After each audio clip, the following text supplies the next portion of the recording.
Hello, everyone, and welcome to another episode of English with Strangers. My name is Rawson, and I host this virtual podcast where I interact with people who are trying to learn English.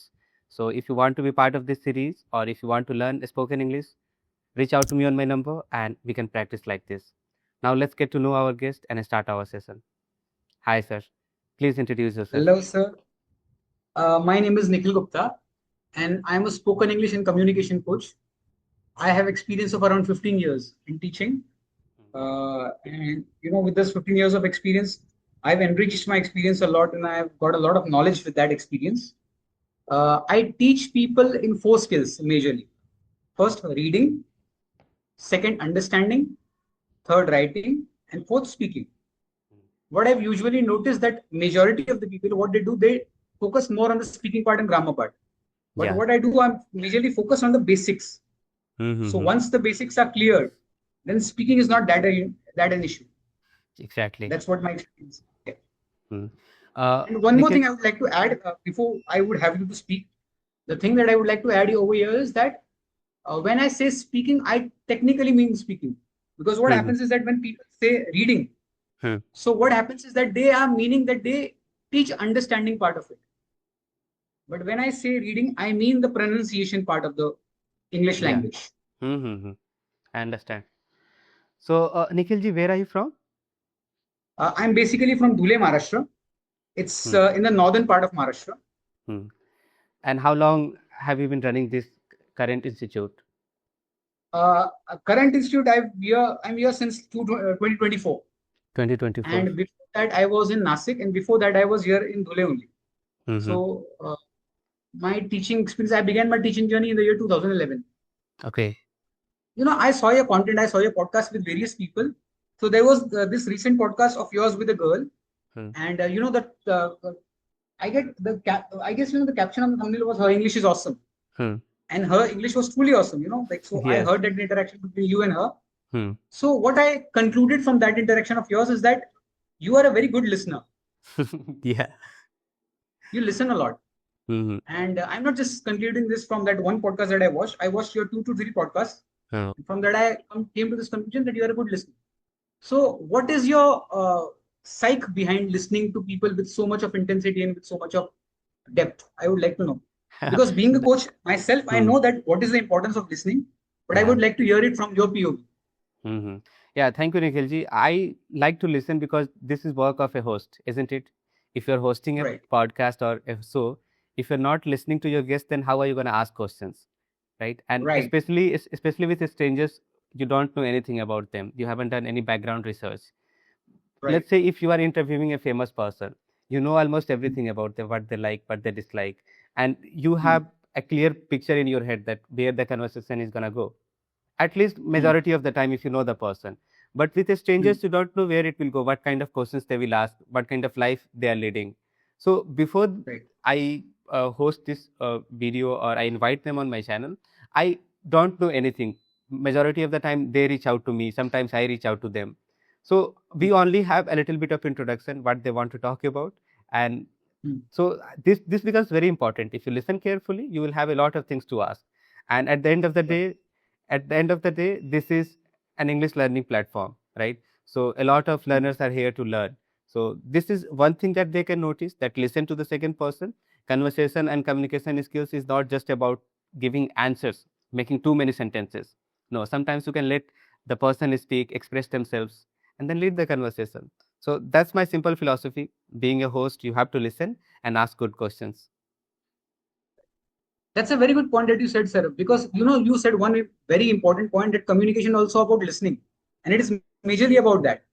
What happens that in our country, specifically, if I am to talk about our country and the region that I reside in, there's this problem with the people that they think like if I speak better, people would listen more to me. Hmm. But I think it's vice versa. If you listen better, then people would love to listen more to you Yeah, eventually. they will take seriously. They will know that this guy is listening to me. So whatever I say, I'm gonna get good response from him. So they will pay extra Agree. attention to you. So yeah, obviously listening is very important. I mean, not for just a student. Whoever you are, if you want to get to know a person, what they are speaking, And again, I'll repeat the same thing. I am the host of this podcast. So if you will invite me on your channel, if somebody is inviting me on their channel, I'll go and express myself if they are asking good questions. Right, right. Lovely. Yeah. So Nikhilji, you tell me, how has been your experience, being a teacher, being a trainer? I think majority of the time people ask you that, how can I improve my English? Will I be able to Huh. improve my English? So how Right, do you deal with this right. kind of questions? Sir, whenever people ask me that how to improve my English or would I be able to do it, Hmm. my response is yes, 100%. Hmm. Uh, what the problem that I've noticed with people is that there are two to three major problems or Yeah. issues, if I may say so. The Hmm. first thing is that lack of confidence. Hmm. That's the thing. Second thing is uh, proper guidance. These two are the major concerns. Hmm. When I say lack of confidence, that is when I talk about the first part, now, it is also the result of the second part. Yeah. Because there is lack of guidance, proper guidance. Because of that reason, people don't have confidence. Just now, before talking to you, I was conducting my class, and a student asked me that, sir, how to gain confidence? Hmm. I told him just, I've read a lot and I've talked to a lot of people. So just immediately it came to my mouth, and I said to him, you don't need to work on your confidence. You only need to work on your knowledge. Yeah. Very important. Once you have enough knowledge, confidence is the, what should I say? It's the Byproduct just of it. outcome of that. Yeah. Yeah. Exactly. So You that's know, what I believe. that's a very good point. The thing you mentioned, that when you are not, you don't have good mentors, especially regardless of the subject, whether you are learning mathematics, science, whatever you are learning. If you have good teachers when you are young, then you become confident automatically. The teacher Right. give you this exposure, that go on the stage, they teach you properly. And knowledge is important. If you have good command over your subject matter, then you know that I can deal with any kind of questions. So all it requires is Right. that a few times you are exposed to certain situations. And Hmm. obviously confidence is something that is only come to you by failing, by being exposed to certain situations. That's what I believe. Exactly. That is also true. The primary knowledge is required, but once you have it, you've had your knowledge, Hmm. then comes the skill part. Yeah. And the skill part comes with exposure or practice. Yes. Nikhilji, how important is feedback for a learner? Let's say if somebody has started and they want to learn it by themselves, or if they want to hire a trainer, they want to go to an institute, how important feedback becomes to learn this Uh, language? Feedback is I would say, the oxygen for this, sir. Yeah. And it is not that, after a certain period, you require feedback. You require feedback constantly and on the go. Yeah. Every time you need feedback. Hmm. Specifically, if you talk about my process involves constant feedback. I take feedbacks of my students constantly. Hmm. So for me, it's very much constant. Hmm. It happens back and forth. Hmm. And what's your personality as a trainer? Do you tell them harshly their problems, or do you give them confidence by telling them, no, beta, you are doing great. You have this positive vibe, or do you directly tell that, no, this is the area you need to work on? All of them, sir. But Hmm. majorly, what is the thing that, I'm a guy who's more into process. I'm a process guy. I have a fixed process and I follow that. And Yeah. suppose if a part of process fails, Hmm. then I give them another part of process and I make them practice through that. So basically, process works for me. I would go bonkers if I don't have process. So Yeah. majorly, I'm a process driven guy Hmm. and also a Nice. motivation guy because I motivate people a lot.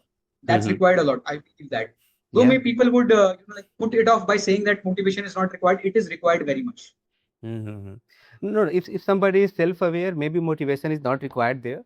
But a lot of kids, a lot of young students, they are in class 12, they have just started college. They feel like they need external motivation. They need validation from people like us that, yeah, I need to work on this area. I'm doing well in this area. So maybe their motivation definitely is required. And sir, majority of the students are not self-aware Hmm. because motivation has to do something with the confidence part. Yeah, no So if doubt. somebody appreciates you, if Hmm. somebody validates your feelings, then after a certain point, that self-motivation kicks in. Hmm.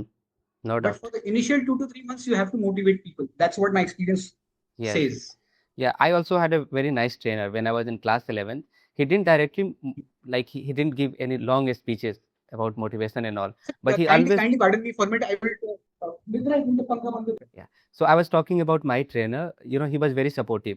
Like, he always let students like me on the stage or the podium, and whatever mistakes we made, first he let us speak, and then after the session or after our conversation, he always told us that this is the area where you guys need to work. And that motivation part, like, he always encouraged us that you are doing well.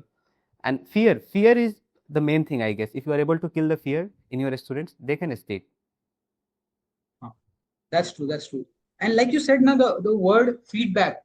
There, I would also like to use another word for it. Maybe not for technically for that part, but Hmm. there's also a word called validation. Yeah. Students need a lot of validation. Like if I'm doing something, is it working? First, second, it's working for now, but would it give me result in the future? Yeah. That's the second part. And Hmm. once you keep validating them, because without validation and without feedback, I guess you'll give it from your side, but students would have a very deep sense of frustration in their heart, Hmm. Yeah. because of which they would not be able to do it by themselves. No doubt. No doubt.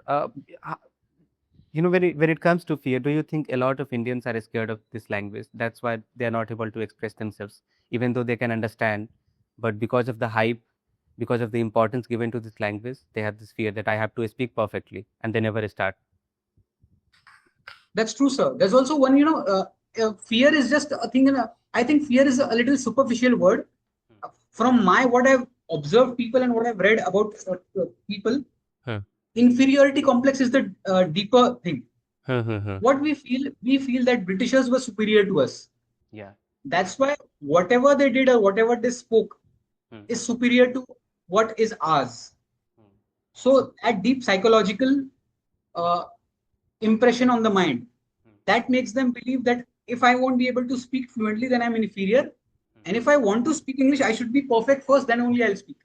Oh, no doubt. But where as far as my experience goes, there's nothing like superiority and inferiority. Hmm. English is just a language, like Yeah. Hindi is, like Huh. Marathi is, or any other languages. Huh. So if you just treat it as a language, then your thing would become 10 times easier.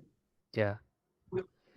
Now that we are talking about languages, Marathi, Hindi, English, when you started to learn, what kind of problems did you face, and who helped you to, make progress in this language, especially English? So that's a very good question, actually. When I started learning now, so I had this unfortunate part in my life. I won't say it unfortunate now because as I've progressed, so I uh, look at it with the eyes of gratitude. But I had no one to guide me. So because of that reason, I studied so hard. I studied so hard. And also, there's an incident that I would love to share with you. You being of my generation, there was a girl in my school when I was in seventh standard. Hmm. So she had crush on a guy, Hmm. and she had a crush on that guy because he was able to speak English very fluently. Okay. Huh. And like as a kids, we were just sweet kids at the time, Hmm. school going kids. We didn't know much about that. It was a very raw feeling that I had for her. Hmm. So it was kiddish feeling, but I still had that raw feeling for her. Hmm. So she told me once, I don't like you, I like that guy because his English is much better than yours. Okay. So that was something that I was shaken aback. Hmm. So I thought that just because that guy has better English than mine, Hmm. somebody is considering him to be superior than me. So Yeah. from that point, I thought that let me work on my English so badly that Hmm. uh, nobody should tell me that your English is bad. Nice. And that intensity and that hard work that uh, pushed me to do hard work, and because of that, I became what I Hmm. So your back story is related to a girl. Have you met her after am. that? Does she know that you are a trainer Yes, now? I spoke to her a lot of times, but Hmm. then like those were just like I said, that those were feelings of a kid, Yeah. and I don't have that feeling right now, of Hmm. course, but I still have that feeling of being insulted by someone and being rejected by someone, and because of that, I became the person who I am today. So that sense of understanding I have for that situation rather than saying that person. Yeah. Whenever you deal with new students, what kind of questions do you ask to them? Do you let them speak, or do you have some certain list of questions that you ask and then you add them in a certain batch? I analyze them on four basic skills, like I said. Hmm. I first take the reading test. Like, are they able to read properly? Huh. Are they able to pronounce properly? Then I take the understanding test. Like, suppose if they pass the reading test, they are able to pronounce properly. Are they able to understand what they are reading or what I'm saying, speaking to them in English? If that is fine, then I make them write something. Then write something on your own, Yeah. or your own thoughts, your own feelings. And if that is fine, then I take the speaking part. Usually, people fail. 90% of the people fail in the first process only, first part of the process only, the Reading, I reading. guess. Hmm. Huh. They get stuck somewhere and get stuck really bad. Hmm. Uh, you I know, have to put it. yeah, please go ahead. I have to, like, take them from there, and then I have to Hmm. get them to the level that I desire for them. Hmm. You mentioned writing. In this age of AI, a lot of people they don't even want to write anymore. They think that if AI can write for us, why should I even try? And do you talk about these things? The importance of writing. We should not be over dependent on AI for our workflow. Right, Do, right. do you have conversation like this? So, though people may think that writing is not important, Hmm. but it's a holistic process. Yeah, Like, if you want to learn speaking, then writing is also important to learn speaking. 100%. Because if you do not know how to write, then you won't be able to eloquently put your point across. Yeah. So, for that reason, you should learn writing. And Hmm. as far as the technological part of it is concerned, I guess as we evolve, we leave some things behind and we move forward. But I still believe that writing is something that, like, when you write something, it gets something out of your heart, Yeah. which no AI would be able to do it, no matter how like deeper concern it talks to you about. Yeah. Because writing gets something out of your chest. Exactly, exactly. You also become a good thinker. Like AI can write very well. For let's say I'm a complete beginner and I see, wow, this is writing grammatically correct. It is able to say exactly what I want to say. But this is also Hmm. part of the process. I also believe that as if you want to become a good speaker, you have to look at the holistic approach. Become a good Hmm. reader, listener, writer also. Then if you combine all these three things, speaking part becomes very easy. Exactly. In the beginning we were talking about input, ideas, knowledge. If you have Hmm. knowledge, if you have input, you will automatically become confident. And just imagine, if you are Right. able to think yourself, if you are able to think on a piece of paper, just imagine how well you will be able to articulate your ideas. Right. So if It anybody leads to has watched this clarity. far, yeah, if anybody has watched this far, I want them to stop using AI for writing at least. Use AI, no doubt. I'm not anti AI, but at least for writing, I think they should put that extra effort that, yeah, I should be able to put my thoughts and without taking help of any AI tools. Right. Yeah, That's true. please. Agree. Hmm. So that's what I believe, sir. What you would like to ask me, I would like to have questions from your side so that I can answer. No, that's what I was telling you about writing. So do you have conversation like this, or have you ever mentioned AI thing or writing thing in your classes? Sir, what my, like, when I teach them writing, I teach them the grammatical part of it. And grammar means not the theoretical grammar, like subject plus verb plus predicate, all these things. I have this audio visual format of teaching Okay. where I have 60 structures, Hmm. and I just give them 60 structures every day, one by one, and I make them speak with the help of those structures, and I make them write after that. So that is how they learn writing. And if I want to make them write essays, that Hmm. happens in the latter part of the course. Yeah, no doubt. You can't ask a student to write an essay if they have just joined you, right? One more question related to teaching. Are you working offline only, or do you work online too? I work online as well, Hmm. and offline is majorly where I have to, I want to do it for now for 1 to 2 years. My thought process is that I want to work majorly offline, but Hmm. yeah, online is a part which is massive, and Hmm. you just can't ignore it. Yeah. So even if I want to work on the online part 10 to 20%, but I still won't want to ignore it completely. Mm-hmm. So, what are your plans? How are you planning to make the shift? Because I remember when I shifted, it was quite easy for me because I had only worked in the school for 2 years. So, it was not a big deal. But now you have been working for 2011. So, do you think the shift is going to be difficult for you, or are you able to adapt quickly? I'm not going to shift. Hmm. What I'm going to do is I'm going to balance between both these extremes. Like Yeah. I'm going to have one batch or Hmm. maybe maximum two batches online, and 3 to 4 batches I'm going to have offline. Hmm. That's why my initial thought process is, about it. The my future vision is that I want to hire tutors so that I can delegate them the basics part of it, so that they can conduct the basics part of it, and I can move conducting my workshops to corporates, schools, colleges, which I'm good at because my major forte is public speaking. So I want to get into that, and I want to leave the teaching part to my tutors, which I'll hire in the future, Hmm. and I'll train them, of course. So they Yeah. would be well trained. That's my thought processes. What is your take on that, sir? Would you like to tell me Yeah. something about it? No, no. I think that's the best approach. I have seen a lot of people, a lot of teachers in my area do the same thing. I was working in this school, and the director was, I would say, he he, he had great knowledge. He was perfect with his management, but at the same time, he didn't listen to others. So, but I liked his approach. He trained teachers a lot. He paid them to come to his training program. Like, let's say, I don't know whether you have worked in a school or not, but when you are working in a school, what happens after your demo session?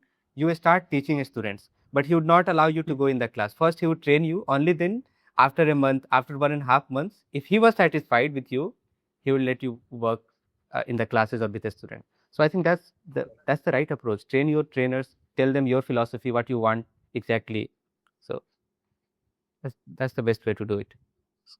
I'm also a believer in hands-on experience. Like you said about the trainer that you mentioned about, he was teaching people apart from the classes.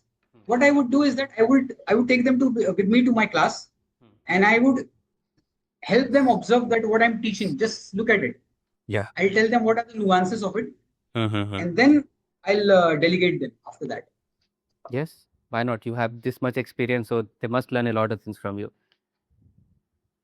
Thank you. All right, Nikhil ji, before we wrap up this session, do you have anything that you would like to add? I would like to ask you a few questions, sir. So you've spoken to so many people, Hmm. specifically about the English and communication part. So I'd like to ask you 3 to 4 questions. And to begin with, my first question is, what has been your top 3 things that you've learned from interaction with people for such a long time? Hmm. That what are the 3 best practices that help people learn better, Yeah. and what are the 3 practices that people unknowingly do it but that are sabotaging their chances of learning English? Mm-hmm. Yeah, that's a good question. I mean, I have had conversation more than with 100 people, with learners, with trainers, or people who are master in this language. So there are three kinds of people I have mainly encountered. One, they didn't even realize that they were learning this language. Like me, they Hmm. just wanted to consume the language. They just wanted to entertain themselves, and Hmm. after a couple of years, they realized that, oh, I can also speak this language.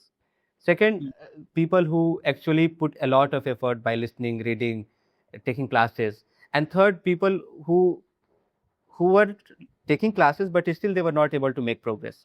So Hmm. there are many people like that. But if we talk about problems here, a lot of people, they neglect other things: Hmm. reading, writing, and listening. They neglect these Hmm. three things and they start directly jumping into the idea of speaking. And there Right. they get stuck. They think that, why I'm not able to speak, why I'm not able Hmm. to speak. So Hmm. to whomever I talk, they always talk about that surround yourself with this language. And if you are able to Hmm. do it, if you are able to create an artificial environment, that's how you learn a language. So Right. yeah, to conclude this, I know I'm going in different direction right now. I started with something else, I said something else, but again, Okay. surrounding yourself is the most important thing, especially if you want to become a fluent speaker. If you are able to surround yourself, then because of that environment, you will be able to hold a conversation quite easily. I Sir, one hope you last got. question that I would like. I hope you Huh? got what you wanted to know, what you wanted to ask. Huh. I would like to ask you one last question. What's your like understanding after having this interaction with me? Is there something that you noticed or observed from our interaction that you think that, oh, this is something that is unique? Unique? Don't put me on a spot, Matt. I'm not good at Don't complimenting put me on. people. Sorry, sorry. I'm not good at complimenting people. I don't know. That's the thing. No, not just Hmm. not just as a compliment, but I also like as human beings, we all are so different. We have different approaches. So is that something you observe that like you would implement in your interactions, something like that? Like I observed one thing from your side that you are a very good listener, and you're not just a listener, but you are an active listener. You help other, like you let people complete and then you talk. So I'll try to have that in my speaking style as well. Mm. I would say you are a quick learner. You learn so quickly from the single conversation, so that's important. I mean, if you are able to adapt in a single conversation, just imagine what you can do. So yeah, Thank you so much. I mean, you were completely present in the session. You listened to me. You asked questions also. So that's one thing. It's not, yeah. If I had to conclude the session with this point, that a lot of people who approach me, they don't ask questions. They're always waiting. That no, if Roshan will ask questions, only then I will answer. But you Right. started the conversation with asking questions. We are ending our session with asking questions by you Hmm. asking questions. And I encourage my students also. Like whenever I'm having this group patches, they wait for my turn. That if Roshan will ask a question, then we will answer and then we will stop. Now our job is done. I have answered. My job is finished now. I have learned English. But asking questions is very important. so That's true. so you did a good job. Started with questions, and now that's what we are doing. Thank, thank you so much, sir. Yeah, but again, what I said earlier, that I am able to give feedback to a lot of people, but when it comes to complimenting them, I don't know. I get stuck. I'm not able to find positive words for them. Maybe I You look just like an don't. introvert, sir. Are you an I am introvert? I am an introvert, but I feel like I get comfortable quite easily also. but I'm the middle guy. Wow, that's great. Okay, yeah. All cool. right, Nikhilji, it was a lovely conversation, and I hope in Same here. future we can have more discussions like this. Definitely, sir. I would love to have conversations with Yeah. Have a good weekend. See you. you.